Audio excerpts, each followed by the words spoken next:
유리수와 그 계산을 한번 살펴보겠습니다.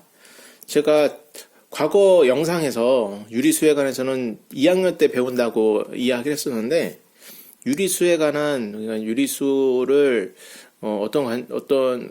유리수를, 유리수 안에 순환소수라든가, 그리고, 순환하지 않는 소수, 즉, 유한소수, 그리고 무한소수 중에 일부, 순환하는 소수 등에 관해서 중학교 2학년 때 그 부분을 접하게 돼서 제 머릿속에 유리수는 2학년 때 배운다.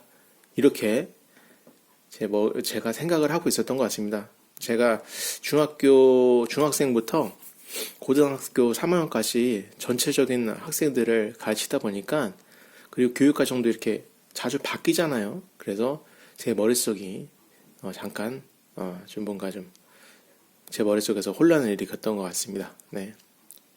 유리수에 관해서 1학년 때도 등장을 하게 되네요. 그럼 유리수에 관해서 한번 살펴보겠습니다. 일단 유리수의 정의는 B분의 A 형태로 나타낼 수 있는 수를 유리수라고 합니다.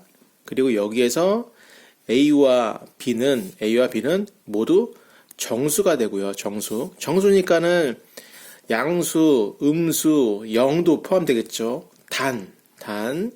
여기는 B에 한정해서 B는 0이 아니게 됩니다. B는 0을 제외하고 A, B가 정수인 수, 이렇게 생각을 하면 되는데, 사실상 이게 우리가 분수라고 알고 있죠. 분수. 네, 분수라고 생각하면 됩니다. 그리고 분수, 예를 들면 2분의 1이라는 거는 2분의 1은 0.5라는 소수로 이렇게 바꿀 수도 있잖아요. 이 둘의 크기는 동일합니다. 겉의 모양이 분수냐 소수냐 이것만 달라지는 거지 크기 자체는 동일합니다. 그래서 유리수를 분수라고 생각해도 좋고요. 더불어서 소수도 비록 형태는 이렇게 분수 형태로 나와 있지 않지만, 그렇다고 해서 0.5가 유리수가 아닌 것은 아닙니다. 0.5도 유리수입니다. 유리수. 자, 제가 처음에 말씀드렸던 건 이제 유리수는 무슨 무한 소수가 있고, 그리고 유한 소수, 무한 소수. 그러니까 분수 모양을 바꾼 거여서 유한 소수로 겉모습이 표현되지만, 사실상 이거 다 분수로 표현이 가능합니다. 분수로. 그런데 무한소수는 이 중에 순환하는 친구가 있고, 그리고 순환하지 않은 친구가 있는데, 자, 여기는 이 친구는 유리수가 아닙니다. 그래서 무한소수 중에서 순환하는 것들, 유리수 중에서 유한한 것들, 이 친구들만 유리수인데, 이 내용이 중학교 2학년 때 나오기 때문에 몰라도 된다는 얘기입니다. 혹시라도 이 내용을 어디서 접해본 학생이 있으면 한번 참고 삼아서 기억을 환기시키는 차원에서 이야기를 한 거고요. 지금 이야기할 건 이 이야기는 아닙니다. 지금 할 이야기는 다시 원론적으로 유리수를 나누는 기준을 아까 전에 유한소수냐 무한소수냐 그런 기준으로 나눌 수도 있고요. 유리수를 중학교 1학년에서는 정수인지 정수가 아닌 유리수인지, 요거는 그러니까 분수의 형태인지 정수는 양수, 0, 음의 정수, 이런 형태로.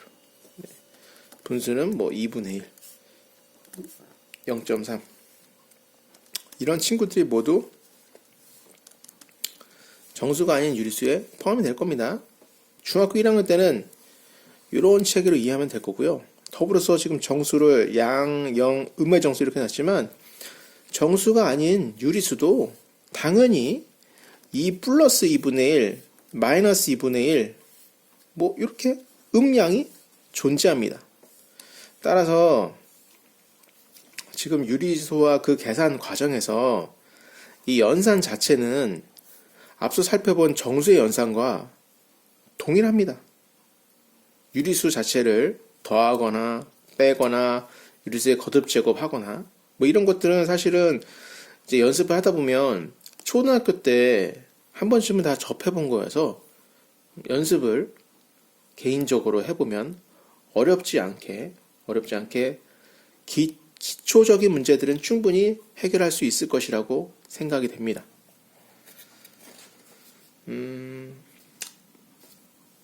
여기서 뭐 한 가지 뭐 이런 얘기 해볼까요? 뭐 역수 뭐 이런 얘기 나오는데, 역수는 2분의 1의 역수다 그러면 여기 위아래 분모와 분자를 바꾸는 걸 역수라고 합니다. 그래서 2분의 1의 역수는 1분의 2, 즉 2가 됩니다. 어렵지 않죠? 3분의 2의 역수는 무엇이냐? 네, 바꿔서 2분의 3. 얘네들이 3분의 2의 역수는 2분의 3입니다.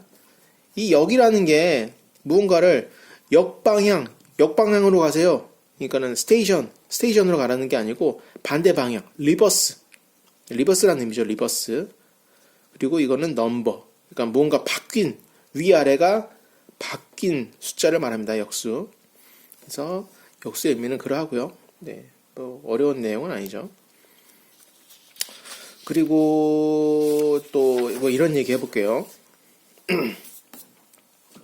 이거는 뭐 본질적인 내용은 아니지만 이 내용에 대해서 중학교 때는 사실 크게 중요하지 않을 수 있는데, 이것들이 고등학교에서 뭐 예를 들면 뭐 벡터의 연산, 벡터의 내적 이런 거 접할 때 의미가 있는 이야기니까 한번 살짝 언급하겠습니다. 알고 있으면 좋을 것 같아요. 자, 우리 연산의 3대 법칙이라는 게 있어요. 연산의 3대 법칙. 연산의 3대 법칙은 자, 교환 법칙, 결합 법칙, 그리고 분배 법칙.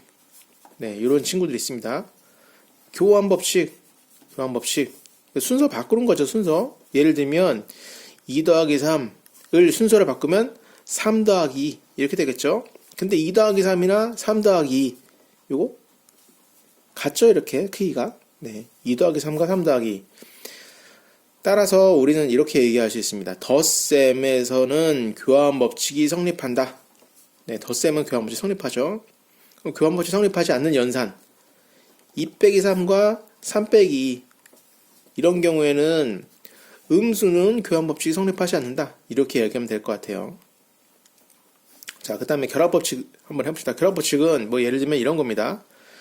2 곱하기 3 곱하기 4는 2 곱하기 3 곱하기 4. 순서는 동일한데 먼저 계산하느냐, 무엇을 먼저 계산하느냐, 이런 것들에 관한 얘기가 결합법칙입니다. 결합법칙. 더불어서 뭐 결합법칙 뭐 이런 것도 있겠네요. 이번엔 더하기도 먼저 하냐, 무엇을 먼저 하냐에 따라서 둘 다 크기가 동일하죠. 따라서 곱셈은 결합법칙이 성립합니다. 덧셈은 결합법칙이 성립합니다. 라고 이야기하는 것이 가능하답니다. 가능하게 되는 겁니다. 자, 분배법칙. 분배법칙은 무언가를 이렇게 나눠주는 것을 말하는데, 2에다가 3 플러스 4. 뭐 이런 식 같은 경우는 이렇게 분배해서 6 플러스 8. 이렇게 배분할 수 있는가. 이런 내용이 분배법칙입니다. 그래서 연산의 3대 법칙이라 하면 교환법칙, 결합법칙, 분배법칙을 우리가 이야기하게 됩니다.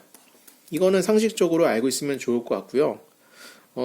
이거 외에 유리수 자체를 계산하는 것들은 분수의 덧셈 혹은 분수와 소수의 덧셈, 뭐 기타, 뭐 뺄셈, 곱셈도 마찬가지고요. 기초적인 부분은 각자 연습을 한번 해보면 될 것 같습니다. 자, 좀 어려운 문제를 몇 개를 같이 해볼게요.